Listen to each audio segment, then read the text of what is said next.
Bismillahirrahmanirrahim. Assalamualaikum warahmatullahi wabarakatuh. Alhamdulillah wassalatu wassalamu ala Rasulillah habibina sayyidina Muhammad bin Abdullah wa ala alihi wa ashabihi wa mawalah. Amma ba'd. Ikhwani ikhwati yang saudara-saudari yang kami cintai, nuhibbukum fillah. Semoga Allah menjadikan kita hamba yang saling mencintai karena Allah. Hari ini kita di tanggal 14 Sya'ban, artinya nanti habis maghrib kita masuk malam nisfu Sya'ban. Tentang malam nisfu Sya'ban sudah pernah kami hadirkan hadis yang diriwayatkan oleh Ibnu Hibban, Imam Tabrani, hadis sahih bahwasanya di malam nisfu Sya'ban Allah mengampuni dosa hamba-hambanya kecuali orang yang menyekutukan Allah dan orang yang punya kebencian dan dengki kepada sesama. Maka dari itu mari kita persiapkan untuk menyambut malam nisfu Sya'ban. Ayo kita lapangkan hati kita. Cari siapa orang yang bermasalah dengan kita, siapa yang pernah kita benci, siapa yang pernah kita musuhi, kita dendam. Ayo kita lapangkan, kita maafkan mereka. Jangan sampai ada dengki di hati kita. Doakan dengan doa kebaikan, doakan dengan doa kemuliaan demi menyambut malam nisfu Sya'ban agar kita mendapatkan pengampunan dari Allah Subhanahu wa taala. Kemudian juga malam nisfu Sya'ban tidak ada amalan khusus di malam nisfu Sya'ban. Akan tapi semua amalan yang bisa dilakukan di luar nisfu Sya'ban sangat baik kalau dilakukan di malam nisfu Sya'ban. Karena itu malam khusus yang Allah pandang hambanya dengan pengampunan. Maka mari kita persiapkan diri kita di malam nisfu Sya'ban untuk menjadi hamba yang siap dengan pengampunan dari Allah, yaitu dengan kita berbanyak ibadah di malam itu. Tentunya ibadah yang sudah diajarkan Nabi, di antaranya adalah mulai dari waktu maghrib Anda melakukan sholat berjamaah. Setelah Anda melakukan sholat maghrib berjamaah, jangan lupa ba'diyah maghrib. Martabatnya sholat yang paling utama, martabat sholat paling utama adalah sholat fardu, adalah sholat ba'diyah qabliyah, sholat rawatib. Setelah Anda melakukan ba'diyah maghrib, Anda bisa membaca zikir apa saja yang Anda dapat dari guru Anda, yang baca rotibul haddad, baca rotibul haddad. Kemudian ada yang kemudian membaca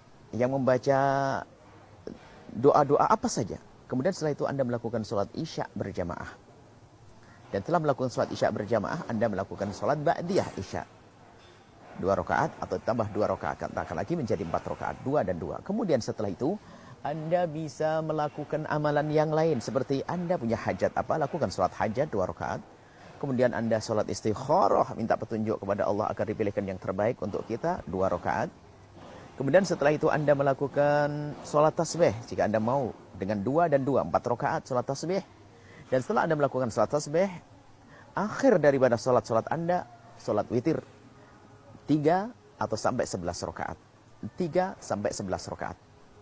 Berapa rakaat? Banyak yang Anda bisa lakukan. Dan itu sholat witir. Dari sholat-sholat yang kami sebut tadi, sholat yang paling utama adalah sholat fardu. Kemudian sholat rawatib, ba'diyah, qabliyah ba'diyah, kemudian sholat witir. Adapun sholat yang namanya sholat tasbih, itu adalah di bawah derajatnya sholat witir tadi. Maka jangan lupa witir. Kalau Anda ingin memperbanyak witir, perbanyaklah witir sampai 11 rakaat. Luar biasa. 3 sampai 11 rakaat.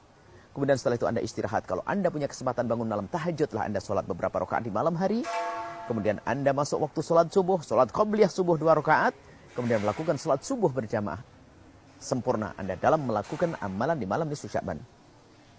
Dan bagi siapapun yang tidak punya banyak kesempatan, paling tidak di malam nisfu Sya'ban, Anda melakukan sholat isya berjamaah dan sholat subuh berjamaah. Anda tutup, Anda buka sholat isya berjamaah dengan subuh berjamaah. Masya Allah.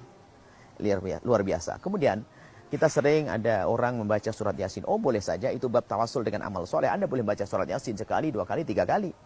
Tentunya tadi amalan sholat yang sangat perlu untuk dihadirkan. Setelah itu Anda boleh baca surat Yasin atau habis maghrib baca surat Yasin. Terserah Anda atur saja waktunya. Anda baca surat Yasin sekali dengan niat panjang umur, rizki panjang, kemudian niat husnul khatimah, rizki luas. Yang ketiga, husnul khatimah, sah-sah saja. Karena itu adalah termasuk tawasul dengan amal soleh dengan baca surat Yasin.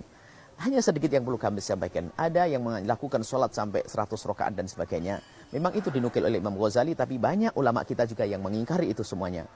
Maka dari itu, kami ingin menghadirkan amalan-amalan yang disepakati para ulama dan tidak ada yang mengatakan kalau itu adalah tidak boleh. Adapun 100 rakaat Imam Ghazali menghadirkannya dalam Ihya-nya. Tapi Imam Ibnu Hajar Al-Haytami mengingkari. Maka Anda jangan masuk wilayah perselisihan dan persengketaan, apalagi caci maki. Kalau kita melihat ada orang melakukan sholat 100 rakaat, kita lihat saja berapa waktu yang bisa dilakukan. 3 jam, 4 jam. Oke, 3 jam, 4 jam kita ganti dengan amalan-amalan yang tadi yang kami sebutkan. Sehingga kita tidak akan ditegur oleh Imam Ibnu Hajar Al-Haytami Akan tapi kita pun masih menghidupkan malam nisfu Sya'ban dengan amal baik, dengan ibadah. Ini saja yang perlu kami sampaikan. Mari kita hindari khilaf, kita hindari perbedaan, kita hindari caci maki.